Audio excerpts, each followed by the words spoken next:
We believe in Fremen. Let me fight beside you. It has been almost 2.5 years since Denis Villeneuve's Dune Part 1 was released, and now the highly anticipated Part 2 has arrived. And with new cast members and plenty of story left to cover, here's everything you need to know before you go see Dune Part 2 on March 1st. Of course, you remember that the first one centers around Timothée Chalamet's Paul Atreides, who had traveled to the dangerous desert planet of Arrakis to try and ensure the future of his people. As the movie went on, the enemies to Paul's family, House Harkonnen, successfully invaded and conquered Arrakis and took over production of the planet's key resource, spice, with Dave Bautista's Rabban Harkonnen being put in charge. Meanwhile, having lost his father and many others to the invasion, Paul and his mother encountered a Fremen tribe in the deep desert and finally met Zendaya's Chani in the flesh instead of just in visions. And in order to fulfill his father's goal of bringing peace to Arrakis, Paul joined up with the Fremen to try and take down House Harkonnen together. And that brings us to Part 2, which, if you're a stickler for these kinds of things, will technically cover more like the final third of the book, not the final half. Regardless, we've been telling you for a while that if there was one knock on the first movie, it's that it didn't have enough action, something that is supposed to be different this time around. In fact, Denis Villeneuve has referred to Part 2 as an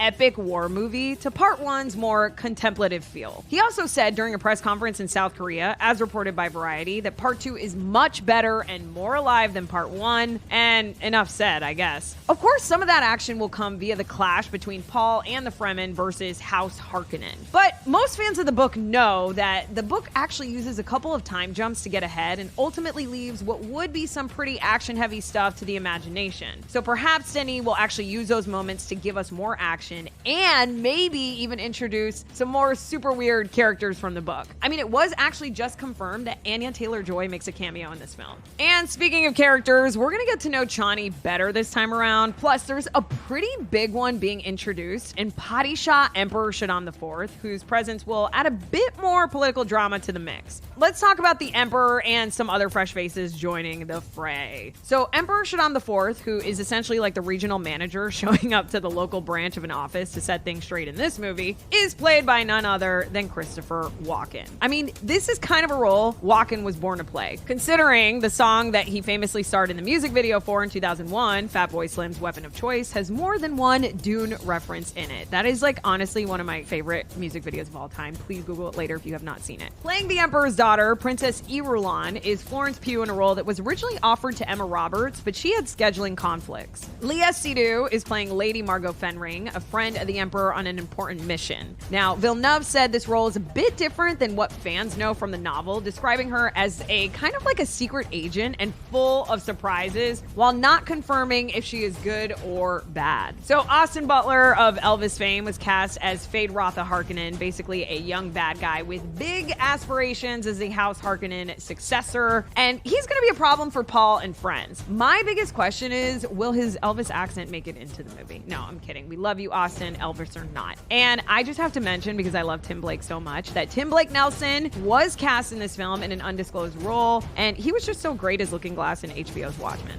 Now, because this movie is looking to be such an epic offering, especially visually, it's worth noting that this is the first film in the franchise to be filmed entirely for IMAX, using a little taller aspect ratio to capture even more of the action. So simply put, my friends, to truly enjoy this movie as its creators are intending, go see it in IMAX and maybe see it twice for good measure. Okay, so obviously we spent a lot of time talking about Dune Part 1 and 2, but there are rumors out there of a trilogy, so let's address that now. Denis Villeneuve, who also co-wrote these two Dune films, has shown an interest in making it a trilogy by adapting the book Dune Messiah into a movie as well. He said he likes that the book was written in reaction to people thinking that Paul Atreides was a hero after reading Dune, which was not Frank Herbert or Villeneuve's intention. Of course, this happening will depend on a couple of things. If Dune Part 2 is successful, obvi, and if Denis is still feeling it after taking a nice little break from Arrakis. Understandably so. I mean, those sandworms can be muy problematic. Just so you know, there's also a series, Dune the Sisterhood, which has been in development at Max for a while now, and would bring viewers a story set 10,000 years before Paul's birth. So there's a lot of Dune coming at us, but let's just get through Part 2 for now. All right, my friends, that is everything you need to know before you go see Dune Part 2 when it opens on March 1st. Scan this QR code to get your tickets. I promise you will not be disappointed. See it in IMAX. I'm Naz Perez. Thanks for watching, and be sure to rate and review this movie at RottenTomatoes.com. We cannot wait to hear what you think.